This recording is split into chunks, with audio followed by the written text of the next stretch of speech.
Bapak Ibu, selamat pagi.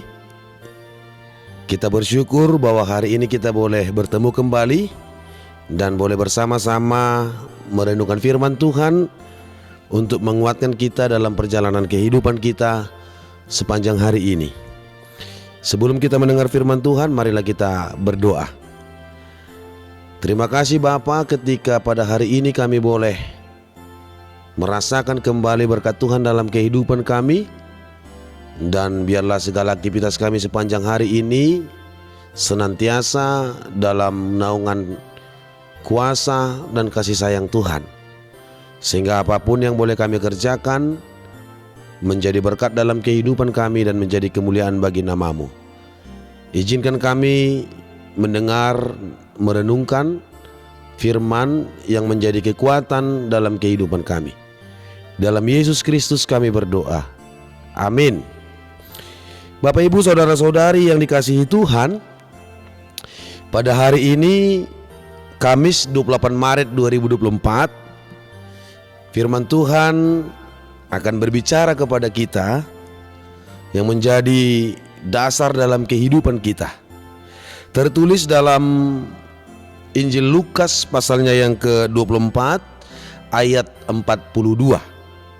Lukas pasalnya yang ke-24 ayat 42. Demikian firman Tuhan. Ya Bapakku, jikalau engkau mau, ambillah cawan ini daripadaku. Tetapi bukanlah kehendakku, melainkan kehendak-Mu-lah yang terjadi. Demikian indah firman Tuhan menyapa kita pagi hari ini. Bapak Ibu saudara-saudari yang dikasihi oleh Kristus Yesus, nats firman Tuhan yang berbicara kepada kita pagi hari ini merupakan bagian dari doa Tuhan Yesus di Taman Getsemane satu malam sebelum Yesus disalibkan. Mengapa cerita tentang doa Yesus ini menjadi penting, menjadi perenungan bagi kita? Apa yang boleh kita temukan menjadi dasar iman dalam aktivitas kehidupan kita ketika kita membaca firman Tuhan, terlebih di dalam doa Yesus pada malam terakhir sebelum Yesus disalibkan. Setidaknya ada 3 hal yang menjadi sukacita bagi kita, yang menjadi kekuatan bagi kita, dan menjadi penghiburan bagi kita. Yang pertama, Bapak Ibu saudara-saudari yang dikasihi oleh Tuhan Yesus, bahwa kematian Yesus, penyaliban yang akan dialami oleh Yesus merupakan penggenapan dari firman Tuhan, menjadi bukti kenyataan puncak dari kasih Allah dalam kehidupan manusia, di mana Allah tidak mau manusia itu terbelenggu oleh dosa, dan Allah tidak mau manusia yang dikasihinya itu akan berakhir dalam kematian kekal.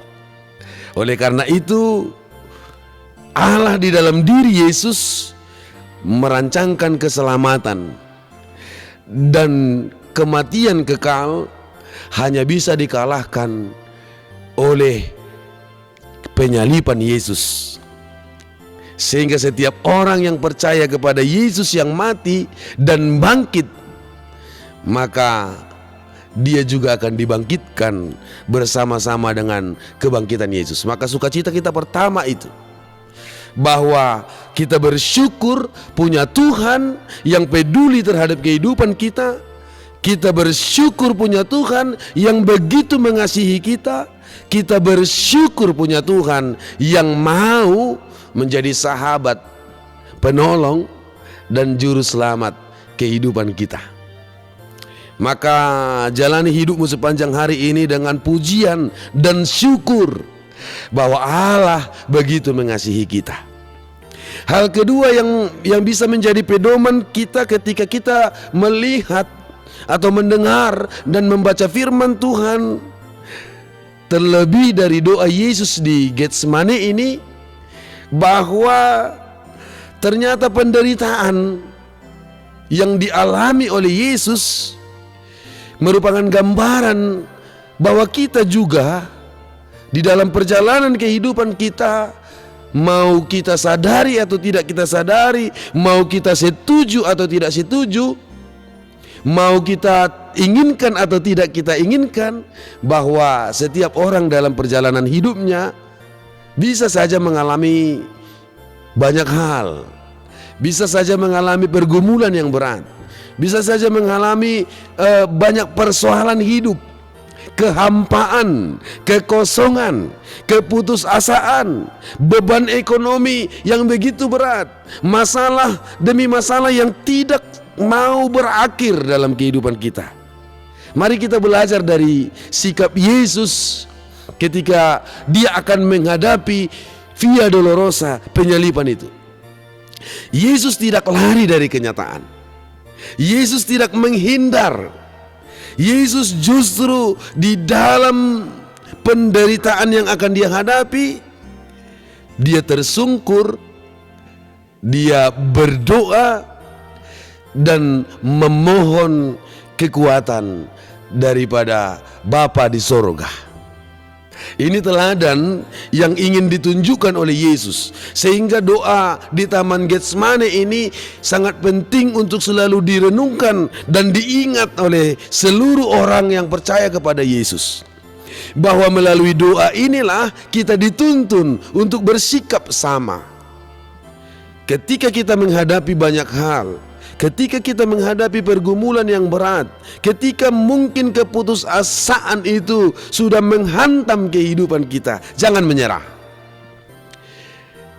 Firman ini mengundang kita untuk sejenak berkomunikasi dengan Tuhan yang mengasihi kita, untuk tersungkur di hadapan Bapa yang menolong kita, sumber kekuatan dan sumber keselamatan kita. Seperti Yesus yang mengajak murid-muridnya untuk berdoa, demikian juga Yesus mengajak kita saat ini. Mari hadapi persoalanmu. Jangan lari dari kenyataan. Jangan menghindar dari rasa pahit. Jangan pergi ke tempat yang lain atau melakukan hal-hal yang justru semakin menyakiti kita dan semakin merugikan kita, bahkan semakin menghujam kita, sehingga kita porak-poranda dalam perjalanan kehidupan kita. Ada Tuhan yang sudah rela mati supaya kita bebas dari rantai kematian kekal.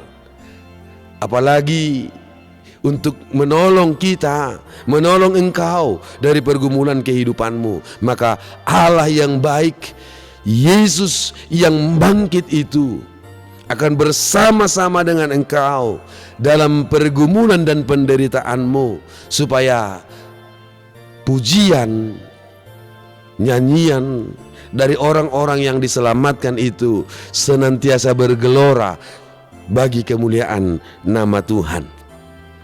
Bapak, Ibu, Saudara, Saudari yang dikasihi Tuhan Yesus Kristus, maka kita lihat ketika pergumulan itu terjadi, ketika beban berat itu menghantam, ketika Via Dolorosa itu sudah semakin dekat untuk dilalui oleh Yesus, di dalam doa Yesus mencurahkan isi hatinya. Yesus berkata, "Ya Bapakku, jikalau engkau mau, ambillah cawan ini daripadaku, tetapi bukanlah kehendakku, melainkan kehendakmu lah yang jadi." Saudara-saudari yang dikasihi oleh Yesus Kristus, mari dalam perjalanan kehidupan kita sepanjang hari ini, kita bercermin kepada doa Yesus yang memberangkatkan kita, yang menghantar kita menjadi pedoman kehidupan kita, dengan selalu bertanya, bergumul tentang apa yang dikehendaki oleh Tuhan untuk kita lakukan dalam kehidupan kita, supaya setiap aktivitas kita sepanjang hari ini tidak lagi hanya berorientasi kepada keinginan hati kita, keinginan dan cita-cita kita, tapi mari kita mengajak Tuhan Apakah mimpiku ini, apakah rencanaku ini, apakah keinginanku ini juga seturut dengan kehendak Tuhan? Karena bila itu seturut dengan kehendak Tuhan, yakinlah Tuhan akan memberkati, menyertai kehidupan kita. Penderitaan Yesus menjadi gerbang keselamatan bagi kita. Penuhi hidupmu dengan rasa syukur, selalulah berdoa, senantiasa memiliki hubungan yang baik dengan Tuhan, dalam perenungan dan firman Tuhan menjadi bekal kehidupan. Dan yang ketiga, tetaplah berorientasi untuk melakukan kehendak Tuhan. Karena ketika kehendak Tuhan sudah terjadi dalam kehidupan kita, maka hidup kita penuh dengan sukacita dan berkat yang luar biasa. Tuhan memberkati kita. Amin.